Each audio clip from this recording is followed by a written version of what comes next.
Cool, thank you so much for having me, and thanks everybody for waiting while I was punished by Deutsche Bahn for reasons I don't understand. But I'm really happy to be here now, and this space is really beautiful. I'm going to give a version of a talk that I've given before, but I expanded it a lot to talk about new things that I've been thinking about. But mainly it's about vampires. And stop me if anything's unclear, especially language-wise, and I think it'll be about a half hour, and then we should just hang out and talk and ask questions if you have any.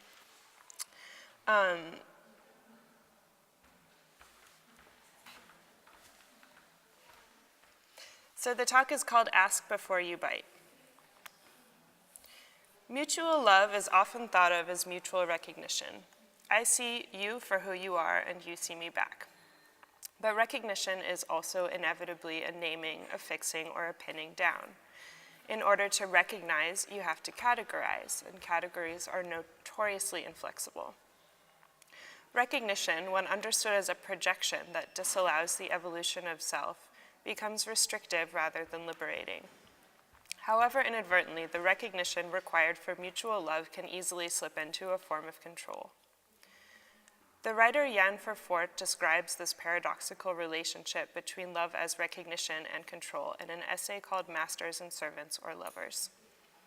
Quote, "To love the other, we believe, is the most intimate way to recognize the other, to get to know and understand who he or she really is. But this is what power is about as well, when it manifests itself in structures of domination. Modern regimes of power are built on the intimate knowledge of who the people are they dominate. Surveillance, espionage, and market research are techniques of recognition too. Consequently, radical love would be a love that goes beyond recognition, that is, a love in which the lovers would renounce their desire to fully grasp the identity of the other and no longer insist on understanding who the other is." Unquote. The writer Sandy Stone expresses a similar idea about identity and naming. She writes in a 1995 essay, "Retaining the same name throughout life is part of an evolving strategy of producing particular kinds of subjects. In order to stabilize a name in such a way that it becomes a permanent descriptor, its function must either be split off from the self, or else the self must acquire a species of obduracy and permanence to match the name. In this matter, a permanent name facilitates control." Unquote. So how could you learn to love someone without reducing them to recognizability, without fixing them to a single unchangeable name? Or should it go the other way around? Must the lover consent to be forever misrecognized? Is allowing oneself to be controlled in some form a fundamental part of loving and being loved? If you're looking for a cliched metaphor for the complexities of recognition and power within love relationships, look no further than the vampire bite. The vampire bite is an act of extreme intimacy entwined with extreme violence, an exchange of fluids leading to either loss of life or eternal conversion, a master-servant dialectic, a life-threatening codependency, and sometimes a victim who eagerly consents to victimhood. Is this fundamentally about domination, or can it really be about mutual desire? Is this necessarily an act of coercion, or can it be an act of complicity? Whether there can ever be a truly consensual bite is precisely what is at stake when the skin breaks. Last year, I learned what it was like to be bitten and to bite, or rather, I learned to pretend what it was like to be bitten and to bite. In 2017, last May, Berlin hosted the first International World of Darkness convention. World of Darkness is a decades-old gaming franchise that started in America in the 80s and 90s with tabletop games. So the most popular of these games was called Vampire: The Masquerade. And there were card games and dice games and board games, and they were all themed around like mystical creatures, but especially vampires. They became really popular, and eventually these games developed to more complex narratives and character building and relationships as people played the game over many years. Then it became a video game franchise, slightly less successful. And then around the same time, the games evolved into live action role plays, or LARPs. So these are real people dressed up as characters from the video game abstracted from the dice game. So I have to take a brief detour now to explain what LARP is, because I keep learning over time that it's still not common knowledge. LARPing is most easily described as improvisational theater without an audience. Like you said, players take on characters either assigned or developed by them, and they inhabit those roles within the parameters of a designed world. They then collaboratively play out scenarios and stories that contribute to like an overall narrative. Plot lines can be sketched out before play, but the interactions within the game are truly improvisational. The absence of an audience is crucial for LARP purists. It's what distinguishes LARP from theater or performance art most obviously. You aren't doing it for someone else, you're doing it for yourself and the fellow players.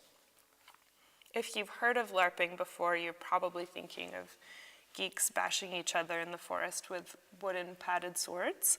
And you're not wrong, that's one branch of LARPing history. It's called boffering. And it came partly out of Dungeons and Dragons culture in like the 70s and 80s. And it hasn't changed much in the interim, and that's kind of the point of it.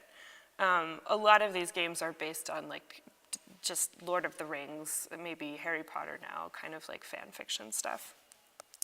Those LARPs are usually structured around a quest to be won or lost. There are point systems and microeconomies, and often a lot of gender and race cliches, not always.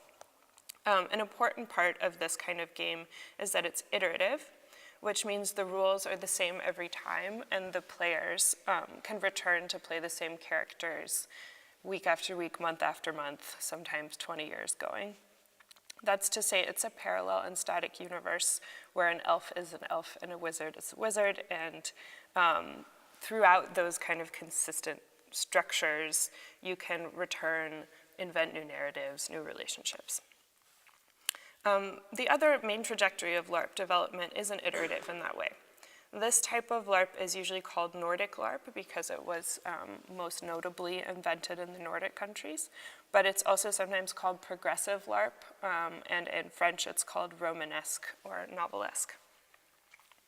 Nordic LARP is a kind of play where each game is designed to address a specific set of questions.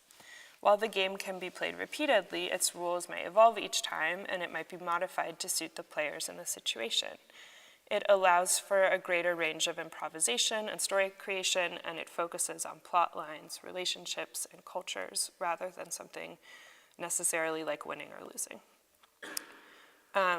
The intention is creative experimentation and intellectual exchange, as opposed to racking up points and hitting people on the head, but that does also happen a lot. Nordic LARPs are very wide-ranging. Some are based on historical settings, sort of like historical reenactments. This is a week-long LARP from 1994 that involved 1,000 people in Sweden playing medieval villagers, and their goal was to develop a whole civilization from scratch. This is a smaller Western LARP set in 1887 called Once Upon a Time, and it was meant to allow players to experiment with gender archetypes by being gender-bending cowboys in the 1800s. Some Nordic LARPs deal with really contemporary scenarios that verge on satire. This is a LARP about an ad agency called Panopticorp, where the employees spent 24 hours together stuck in an office, and they had to rate each other's performance and learn a whole new corporate lingo to communicate. Many Nordic LARPs are abstract and conceptual, based more on creating moods and emotions than stories. So this is a kind of common example of that. It's a LARP called Luminescence, where players wade through kilos of white flour as a metaphor for dealing with cancer. Importantly, some of these LARPs are nonverbal, meaning you might not talk to other players at all. And more recently, there's the emergence of a really political kind of LARPing, which allows people to experience current political and economic realities and understand different sides. So there's an emerging LARP culture in Palestine, helping people deal with post-trauma from battle scenarios. This is an example of a LARP that I think took place in Sweden, where people got to act out the refugee asylum process on either side. And then there are just lots and lots of dystopian scenarios. This is a LARP called Mad About the Boy, which is based on a novel where global disaster kills all the men and the women are left to rebuild society themselves. This is Blodsband Reloaded, which is a Mad Max kind of LARP apocalypse. And of course, there are lots of zombies and vampires. So this brings me back to the Vampire LARP and the World of Darkness convention. So I'm just using this as an example for how a LARP might go, but they're all pretty different. So a few weeks before the LARP, I got an email with a PowerPoint presentation, and it had explained to me the character that I was going to adopt in the LARP. In this game, everyone was assigned a character in advance so that you could really research and inhabit the mindset of your person. I got to be Margaret Olivier, a real estate entrepreneur, TV personality, and mortal. So on the morning of the LARP, I dressed up like her, and then I took the subway to a disused factory on the periphery of Berlin, which was decorated to look like a post-industrial nightclub. And along with 70 players, I took part in a 4-hour workshop, a 7-hour LARP, and then a 2-hour debrief workshop afterwards. I'll explain that a bit more. So this particular LARP was run by a group of Nordic LARP designers who are known to create experimental gameplay that crosses over with more traditional gameplay. So it appeals to vampire fans and sort of more art-related people too. Their expertise is making safe spaces for gameplay where really, transgressive or difficult or exciting things can happen. And this is especially important because the World of Darkness universe is populated by very evil characters doing evil things. So violence and power games are inherent in the vampire narratives. As you can imagine, scenarios like that, just like a lot of the other ones I listed, can get really psychologically intense. So along with the evolution of progressive LARP plots, a whole system of mechanics to make sure people are emotionally and physically safe has developed.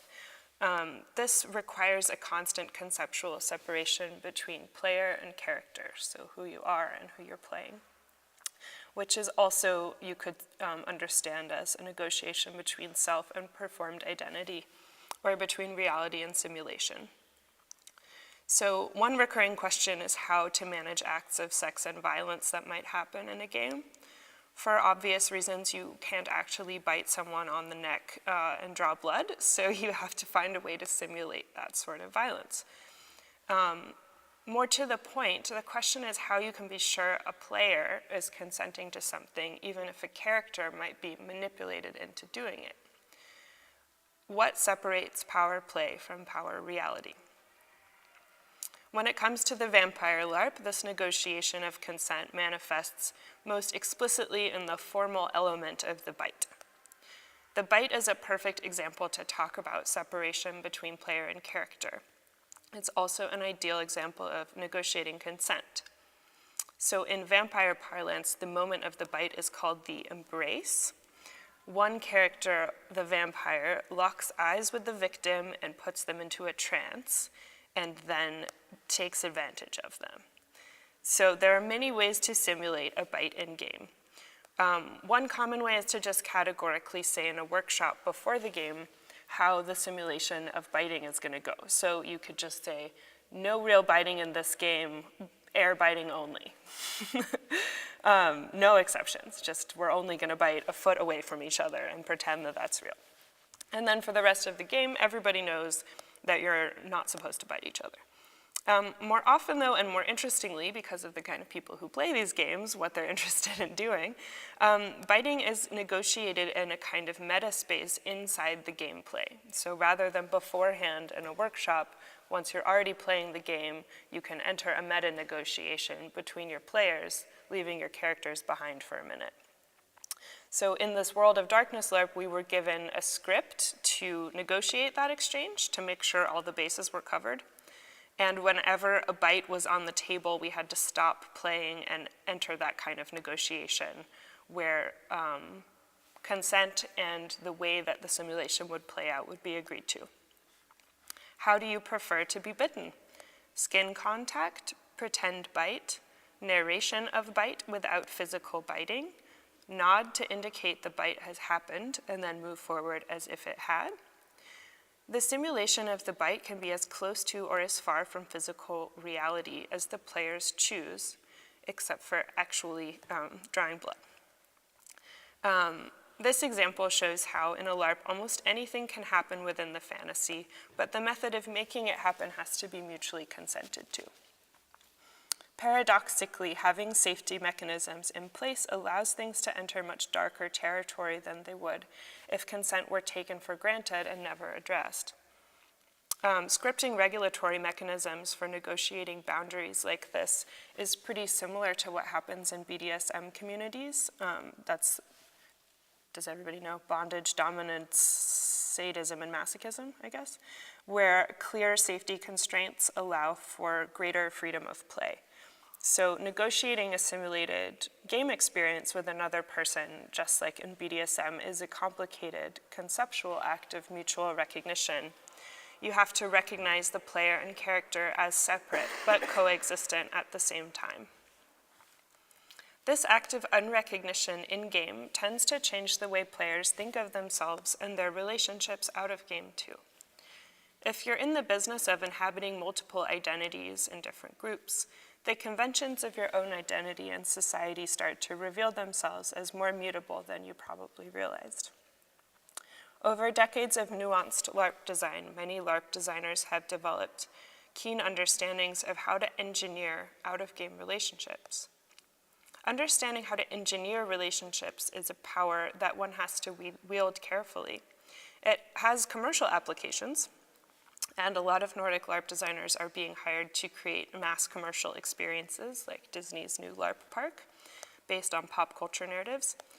But LARP experts have also long been recruited to help better understand political processes that rely on nuanced understandings of power and control. It's the same tool set. To go back to the quote from Jan Vervoort at the beginning about love, he wrote, "To love the other, we believe, is the most intimate way to recognize the other, to know and understand who he or she really is. But this is what power is about as well when it manifests itself in structures of domination." It's worth mentioning here that another strand of LARP history leads back to war games and battle simulations. So for instance, the US government has invested a huge amount of time and money in tabletop games, like the Rand Corporation used this kind of game abstracted from like Dungeons and Dragons to simulate possible conflict scenarios. But today the US military has like a multi-million-dollar LARP park where they have soldiers acting out battle scenarios, and the mechanisms and rules for how to simulate violence are pretty similar to the kind that you'd encounter in a vampire LARP. This is all to say that the kind of behavioral knowledge that LARPers and LARP designers gain through role play is powerful and is not always applied with principles of consent in mind or the end goal of a consensual experience. Edward Bernays was an American sociologist who's attributed with inventing the field of public relations in the mid-20th century. In 1947, he published this book called Engineering of Consent. In his view, it was the government's job, or better, a PR person like him, hired by the government, to engineer the consent of the populace on important governmental issues that they couldn't possibly understand themselves. So they had to be convinced or told without understanding that they were being convinced. The book is about Bernays' belief in the power of consumer psychology, by which the opinion of the mass public is swayed via scientific principles that boil down to propaganda.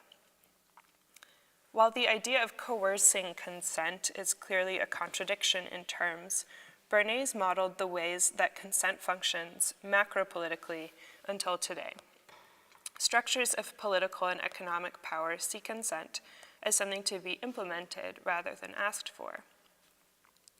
Propaganda is exactly the attempt to force consent through coercion instead of mutual negotiation based on transparency. Propaganda of the type Bernays describes is vampiric in the worst sense. It's the equivalent of another player biting you on the neck without asking first. Creating mechanisms for mutual consent on the level of small communities like Nordic LARPers do could be precisely the skill set needed to combat such large-scale affective manipulation. This is why responsible LARP design is not about engineering consent, it's about engineering empathy. Bleed is the name given by Nordic LARPers to the crossover between player and character. Your real-life experience bleeds into the game, and what happens in the game likewise bleeds back out into your real life after the game. Players will inject themselves into their character, and likewise, what they gain from their characters, they will import back into their senses of self. Every LARPer knows that bleed is inevitable. The game happens in life, not outside of it. It starts before you enter the LARP and ends after you leave it.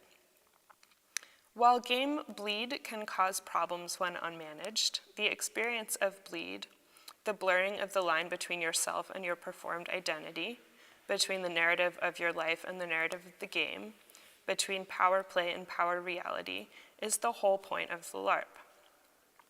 It can show you how the bleed between self and performed identity is no different from what happens in daily life. You have to shape-shift, taking on infinite characters and redefining yourself every minute. You can't be named or pinned down. That's why love that relies on supposed recognition or naming falls short. It's a forceful uniting of self and identity and a disavowal of bleed. Learning to inhabit the liminal space where self and identity bleed together is learning to unrecognize the self and the other, is learning to empathize, is learning to love. This is the radical love of the role play, the love beyond recognition that Fort talks about, the love that does not insist on understanding who the other is, but allows for the potential for infinite possible identities without fearing the loss of self among them.